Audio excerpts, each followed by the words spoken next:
जनाब सदर साहब, इलाके के जिम्मेदारान और आप तमाम साथियों, मैं यहाँ बैठे बैठे सुन रही थी राहिल भाई की तकरीर, अतहर चचा की तकरीर। तो मैं सोच रही थी कि जिस इलाके में हम अपनी इलेक्शनी तशहीर की शुरुआत कर रहे हैं, वो मालेगांव शहर की तारीख में कितना बड़ा हिस्सा रहा, जहाँ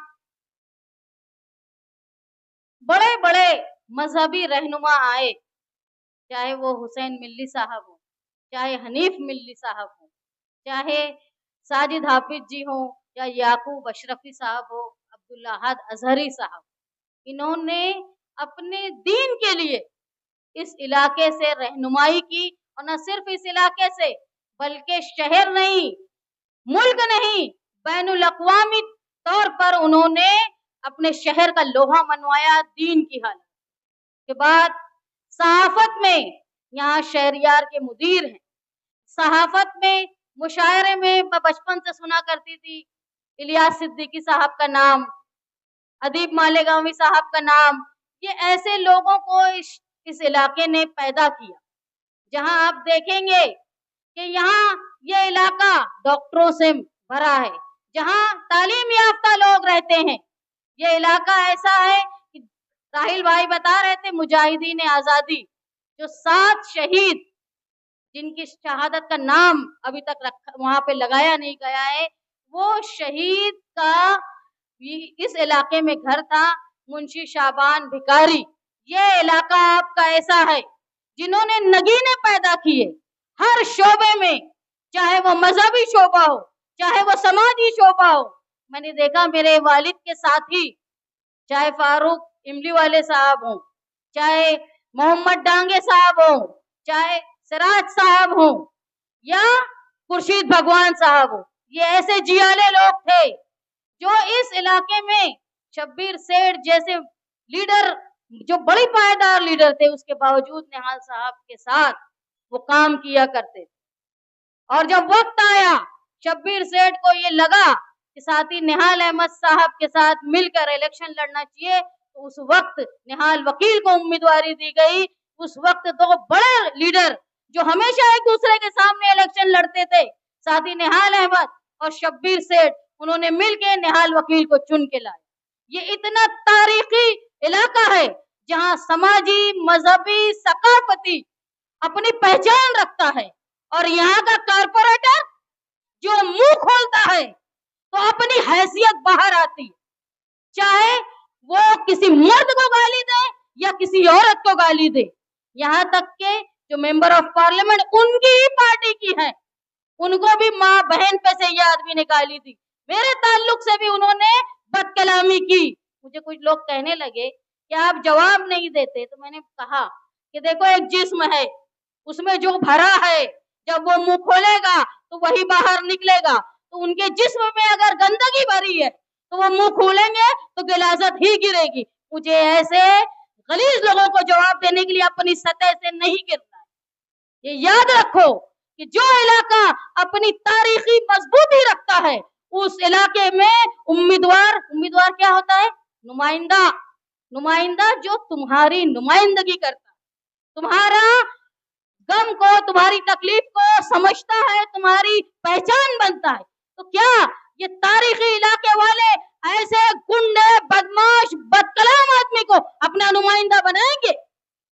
ये याद रखो कि आज अगर जो बोल रहे हैं 25 साल से हम चुनकर आते हैं और हमको कोई गिरा नहीं सकता, तो ये कुदरत को चैलेंज कर रहे हैं, अल्लाह को चैलेंज कर रहे हैं।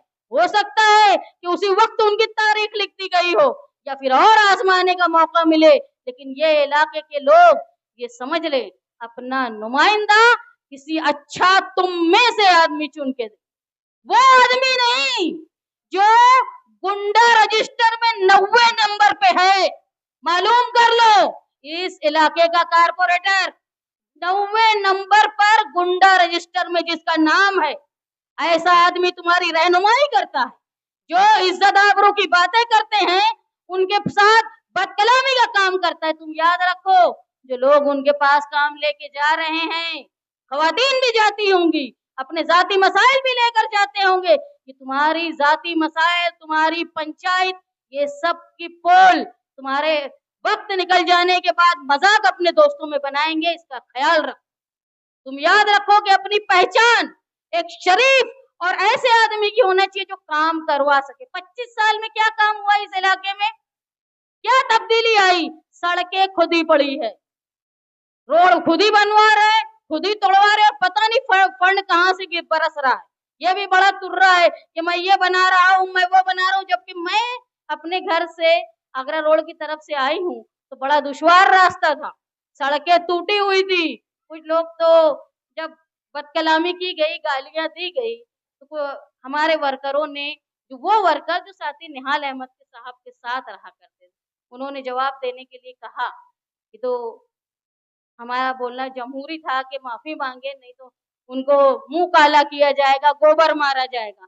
कई लोगों ने फोन करके बोला कि ये जुमला वापस लो, काला मत करो, गोबर मत मारो, सफेदा मारो, मुंह पे सफेदा, वो नुमाया दिखेगा। तो शक्ल अहमियत नहीं रखती, अहमियत रखती है तुम्हारी खसलत, तुम्हारे अंदर का दिल, तुम्हारा जज्बा। आज जो हालात आ गए हैं मालेगांव शहर के, जन्म दाखिले का मामला कोई आखिरी मामला नहीं है, अभी दुश्वार रास्ते शुरू होंगे। एक लैंड जिहाद का मामला आ रहा है। ऐसा इलाका जो लेआउट बिन शेती नहीं है, उसको उखाड़ने की, मालेगांव शहर की लाखों आबादी, लाखों घर हैं जो लेआउट बिन शेती के बजाय रहते हैं। आप देखेंगे यूपी में जो लोग बांध काम परमिशन लेकर अपना घर बनाए हैं, उससे 1 फीट भी बाहर निकलते हैं ना तो बुलडोजर चला दिया था, पूरा घर तोड़ दिया जाता, पूछा नहीं जाता। वही बीजेपी आज महाराष्ट्र में राज कर रही है और उन्हीं से गठबंधन के साथ अपने नदी के उस पार के भी लोग हैं। अगर हमने नदी के उस पार की अपनी मजबूरी को खत्म नहीं किया तो मालेगांव पैटर्न जो चला रहे हैं, इनको मालेगांव के जन्म दाखिले से मतलब नहीं है, मालेगांव के जमीनों से मतलब नहीं है, इनको मालेगांव मुसलमानों की कसीर आबादी का इलाका दिखता है, जहां वो तकलीफ देते हैं और पूरे महाराष्ट्र में प्रचार करते हैं कि ऐसा हुकूमत ने सताया। अगर तुम इनको अपना खिलवाड़ बनने का रास्ता खोल दोगे, किसका गठबंधन किससे हो रहा है इसको नहीं समझोगे, तो याद रखो तुम्हारे घर महफूज नहीं रहेंगे। आज जन्म दाखिले में परेशान है, स्कूलों में लोग परेशान है, अगर तुम नहीं संभले तो याद रखना मुश्किलात बढ़ती जाएगी। इस इलाके की एक तारीख खुर्शीद भगवान साहब वो बताया करते थे, मेरे वालिद मुझे बताए थे कि ये इलाके में ज्यादातर रंगीन के लूम चलती, तो औरतें ज्यादातर चरखा भरा करती थी, तो जो चरखा भरती थी तो जो उसका बचता था, सूद बचता था फुलका, उसको फरोख्त किया जाता था। लेकिन ये साथी निहाल अहमद साहब की मोहब्बत में यहाँ जो चरखा भरने वाले फुलका बचाती थी खवातीन, वो खुर्शीद भगवान के घर पर जमा करती थी और वो ये बोलती थी कि इसको बेच के इसका पैसा निहाल अहमद को देना इलेक्शन में काम आए। ये एहसान है इस इलाके की औरतों का निहाल अहमद और उसके खानदान पर। तो मैं आपसे दरख्वास्त करने आई हूँ, अपनी पहचान, अपना नुमाइंदा,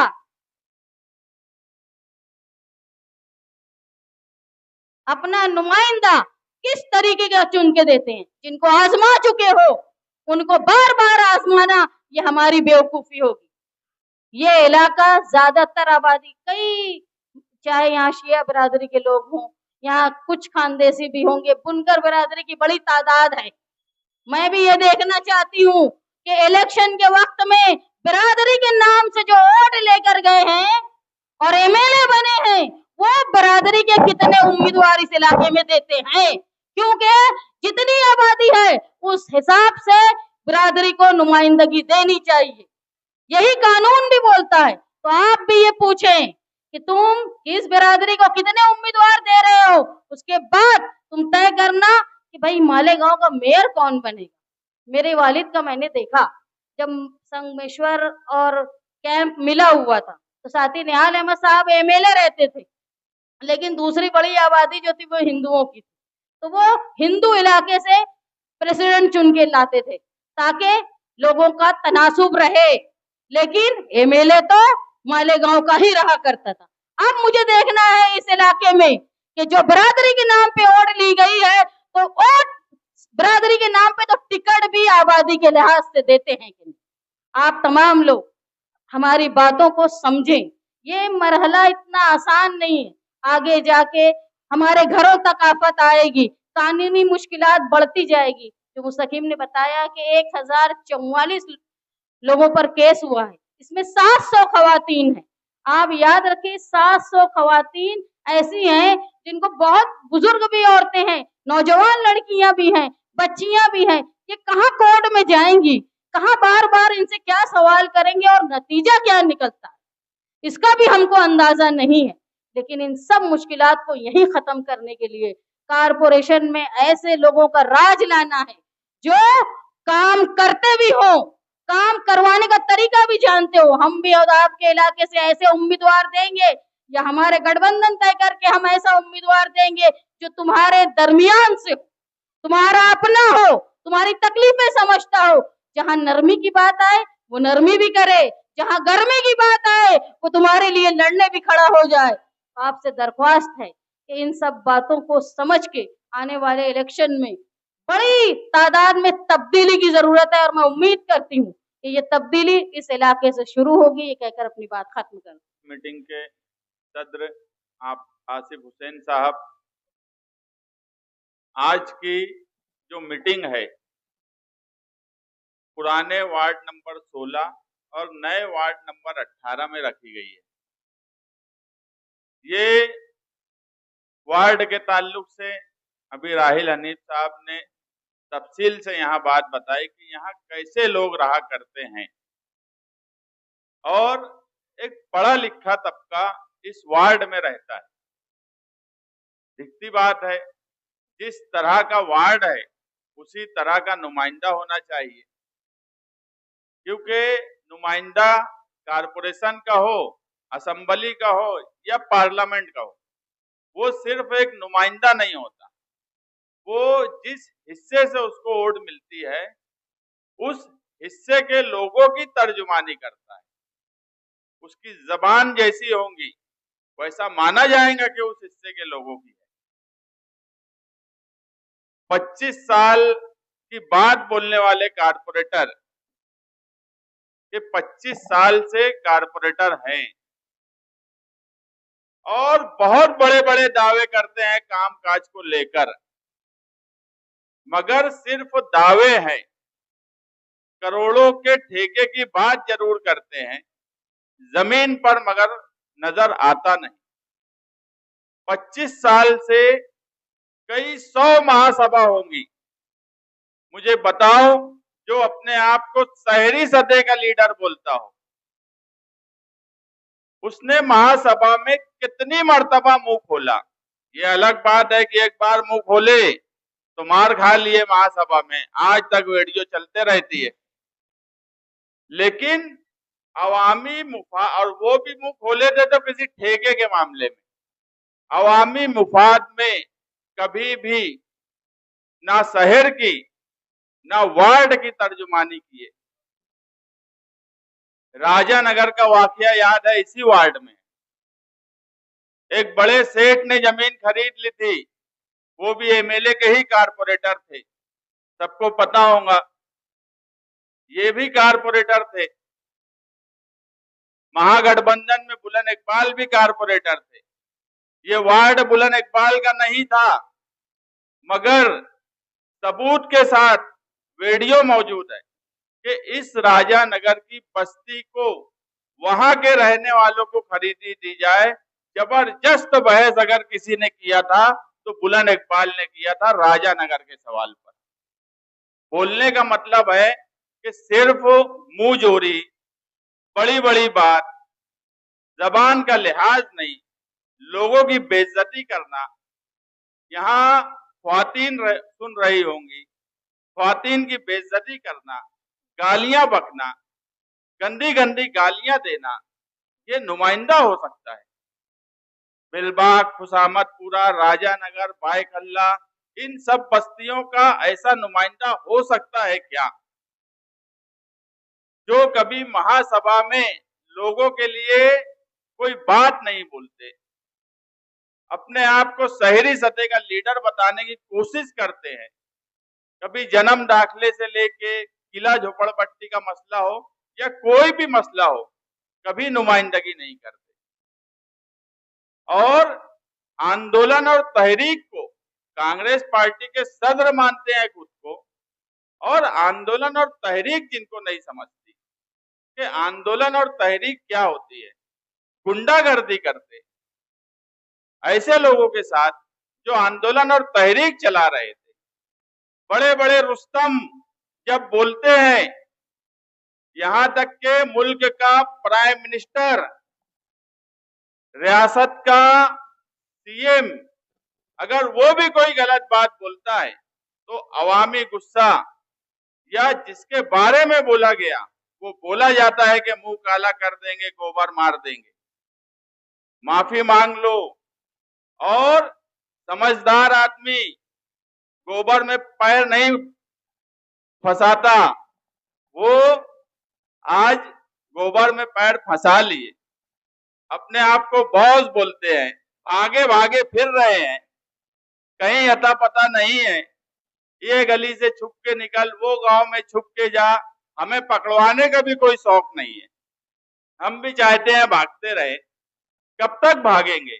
अगर बड़े बॉस हो, बहुत हिम्मत वाले होते तो कानून का सामना करते, अपने आप को कानून के सामने पेश करते। सिर्फ बड़ी बड़ी बात करने का और भागते फिरने का और ये अपने आप को स्टेटस पे इस पे लगाने का कि मैं आई एम बॉस। आपकी बॉसियत तो 1.5 महीने में दिख गई। खोखला आदमी है, बुजदिल आदमी है, आजमाया हुआ आदमी है, बिल्कुल बुजदिल आदमी है, कोई हिम्मत नहीं है। कभी महासभा में फिरका परस्तों से लड़ने की हिम्मत नहीं रही, कभी कौम के लिए खुद को कानून के खिलाफ या धरना आंदोलन करना, ये हिम्मत नहीं है उस आदमी में, बिल्कुल बुजदिल आदमी है, इसीलिए भागता फिर रहा है। ये पूरे महाराष्ट्र में कांग्रेस की बेइज्जती किया। आपके वार्ड का कारपोरेटर, कांग्रेस का सदस्य, वो भागते फिर रहा है, तो क्या आपको लगता है दूसरे शहरों में इसको क्या लोग समझ रहे हैं? हमको भी फोन आ रहा है कि देखो ये गांव में है, तो हम बोले रहने दो भैया, खिला पिला दो, दुबले बहुत हो गए हैं, हमको पकड़वाने का शौक नहीं है। आज इसलिए ये बात बोली गई कि गुंडागर्दी इस वार्ड का अगर कारपोरेटर करे तो वो भी हम बर्दाश्त नहीं कर सकते। आने वाला वक्त कारपोरेशन इलेक्शन का है, हम यहाँ पर एक ताकतवर पैनल देंगे, क्योंकि रोटी एक तरफ से पकती रहेंगी तो जल जाएंगी, और आपके यहाँ की रोटी तो जल चुकी है, पूरी तरह जल चुकी है। रोटी पलटने का वक्त आ गया है। आने वाले कारपोरेशन इलेक्शन में रोटी पलट दो। एक मजबूत पैनल देंगे हम यहाँ पर। ये जिम्मेदारी आपकी है कि जली हुई रोटी को पलट दो और नई रोटी पकाओ, ताकि इस वार्ड की नुमाइंदगी हो सके।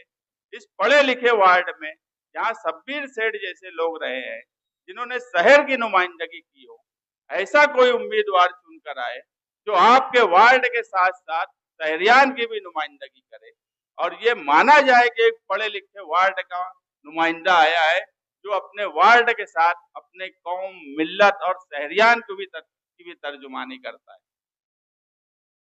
मैं मौजूदा एमएलए के बारे में बोलना ही नहीं चाहता, मगर जिस वक्त मैं खड़ा हूं, आज 21 नवंबर है, 23 नवंबर को रिजल्ट आया था, 1 साल हो चुका है। ये इनकी तकरीर में सिर्फ छचन, दूसरी कोई भी बात, कोई जिम्मेदारी की बात नहीं बोलेंगे कि मेरी ये जिम्मेदारी थी और मैंने ये काम किया। 2017 में हमारा मुफ्ती साहब से गठबंधन हुआ। ये भी इसलिए बोलना पड़ रहा है कि पिछली किसी मीटिंग में उन्होंने इस ताल्लुक से कुछ बातें कही थी। और एग्रीमेंट भी बना था, और इन्होंने बोला है कि एग्रीमेंट की कॉपी बताऊंगा। मैं यहां से चैलेंज करता हूं कि आप एग्रीमेंट की कॉपी बताओ। एग्रीमेंट की कॉपी पे शहर के 5 जिम्मेदारों की सिग्नेचर थी, और क्या जिम्मेदारी आपकी थी और क्या जिम्मेदारी हमारी थी ये भी है। आप वो एग्रीमेंट की कॉपी बताओ। ये बात बिल्कुल सच है कि हमने असेंबली लड़ा, पूरी ताकत से लड़ा, हमें 10,000 वोट भी नहीं मिली, इलेक्शन की नवैयत अलग हो गई थी। मगर ये भी सच है कि 2019 में जब हम इनके साथ थे तो कितने हजार वोट से चुन के आए थे? कितने हजार से? और जब हम नहीं थे साथ में तो जमीन खिसक गई थी। कितने वोट से चुन के आए? कैसे रो धो के चुन के आए?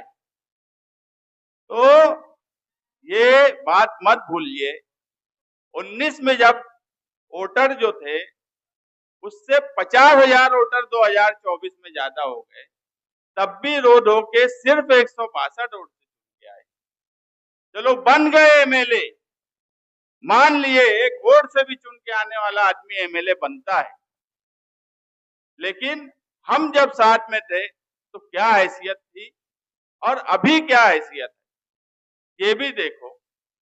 और जिन लोगों को ये बोलते हैं कि इन्होंने बड़ी हमको इज्जत दी, इज्जत देने वाली जात अल्लाह की है, ये गुरूर और घमंड की बात हर वक्त करते हैं। ये तो इस्लामाबाद वाले, पानी की टाकी वाले 2009 में भी इनका इलेक्शन लड़े, 19 में भी लड़े, 24 में भी लड़े। लड़ने के बाद बोलते हैं कि अब्दुल मालिक को मेयर अगर नहीं बनाता तो भुट्टा भूंज रहे होते। ये अलग बात है कि बेचारों की क्या मजबूरी है, लटके रहते, गालियां भी देते रहते मगर लटके रहते। ये उनकी अलग मजबूरी है, उस पर मुझे जाना नहीं है। मगर कितनी इज्जत दे रहे हैं अपने साथ वालों की, ये भी देख लो।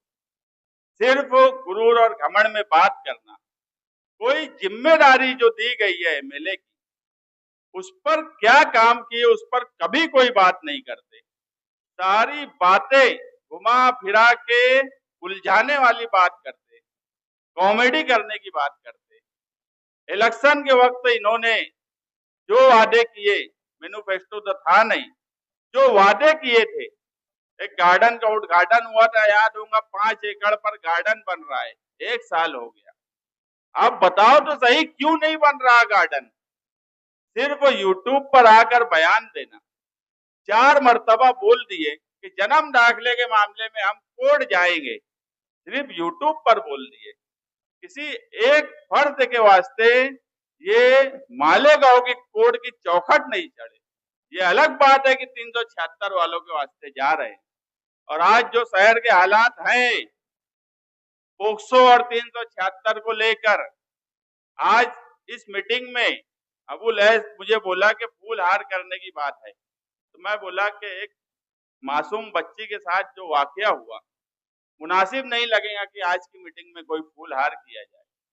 लोगों में इतना गुस्सा था कि लोग कोर्ट के अंदर तक चले गए। ये कोर्ट के अंदर जाने की बात नहीं होना चाहिए। लोगों का गुस्सा अपनी जगह है, मगर कानून, कोर्ट, इसकी इज्जत, इसका एहतराम अपनी जगह होना चाहिए। आंदोलन, तहरीक चलाना, अपनी बात मनवाना ये भी जरूरी है, मगर कोर्ट के अहाते तक जाना ये मुनासिब बात नहीं थी। मगर सोचने की बात यह है कि जो लोग अच्छाई और बुराई की बात करते थे, अच्छाई और बुराई पे इलेक्शन लड़ते थे, मैं तो चाहता हूं आने वाले कारपोरेशन में क्या काम किए, इससे अच्छा है अच्छाई और बुराई पे वापिस इलेक्शन लड़ लो। शहरियान को दिख जाएगा कि कोर्ट की चौखट चढ़े तो 376 और पोक्सो वालों से मिले, कोर्ट में मिले तो किसी जन्म दाखिले में परेशान आदमी से नहीं मिले। एक 376 का आरोपी आया था तो उससे बड़ा मिलके कुछ बातें कर रहे थे कि कोई हल निकल जाए, कुछ निकल जाए। किसी जन्म दाखिले वालों की एक बात समझी कि किसी तरीके से उनका हल निकल जाए। इनके लड़के समझता तो कुछ नहीं, मगर वो भी पोक्सो और 376 के लिए कोर्ट में मौजूद रहे, मगर मैंने कभी नहीं देखा इनको कि जो जन्म दाखिले में हजारों लोग कोर्ट कचहरी में परेशान हैं, किसी एक के लिए मौजूदा एमएलए या उनके घर का कोई फर्द किसी के लिए कोर्ट के अहाते में भी आया हो या उनकी मदद करने की कोशिश की हो, तो क्या हम ये सब नहीं सोचेंगे? 1044 लोगों पे गुना दाखिल हो गया, 700 ख्वातीन है उनके केस के अंदर। आज माइनॉरिटी डिफेंस कमेटी की वजह से उनको जेल नहीं हुई, ये बात बिल्कुल सच है, मगर दूसरी तरफ ये भी सच्चाई है कि कल उनको जामीन लेना पड़ेगी, कोर्ट की तारीखों पे हर 15 दिन महीने में जाना पड़ेगा। क्या ये हमें अच्छा लगेगा कि हमारे शहर की ख्वातीन कोर्ट कचहरी में सालों परेशान रहे? इन सब के हल के लिए एक ऐसे गठबंधन की जरूरत है जो कारपोरेशन में इक्तिदार में आए तो नौकरशाही को काबू में करने की ताकत रखे, ना कि ऐसे गठबंधन की जो फिरका परस्तों से मिलकर गठबंधन करके इलेक्शन लड़ने की तरफ जा रहे हैं। और आज फिरका परस्त वहां इक्तिदार में नहीं है तो क्या हाल है मालेगांव का, आप समझ लो। सारे बुनियादी मसाइल, सारे बुनियादी कामकाज, जन्म दाखिले से लेके जमीन तक के, जिला झोपड़पट्टी से लेकर किसी के प्रॉपर्टी तक के, सबका मसले का हल कारपोरेशन में है और मसला बनाया भी वहीं से जाता है। जन्म दाखिला उसकी एक मिसाल है। मैं इससे पहले भी कई मीटिंग में बोला हूं कि 1044 जन्म दाखिले का मामला जिन पर गुना दाखिल है, अगर महासभा में हम रहे तो पहला विषय 1044 जन्म दाखिले जो आरोपी बने हैं उनको मैं बोल रहा हूं चुटकी में उनको हम निकाल देंगे। ये बात आप यकीन मानिए, ये सलाहियत हमारे अंदर है और हम ऐसे ही लोग इस वार्ड में भी देना चाहते हैं जिनके अंदर ऐसी सलाहियत हो कि जो वार्ड के बुनियादी कामकाज के साथ साथ कारपोरेशन में फिरका परस्त जो हम पर टूट पड़े हैं वहां पर ढाल बनकर मालेगांव शहर की और मुसलमानों की हिफाजत करे। शुक्रिया।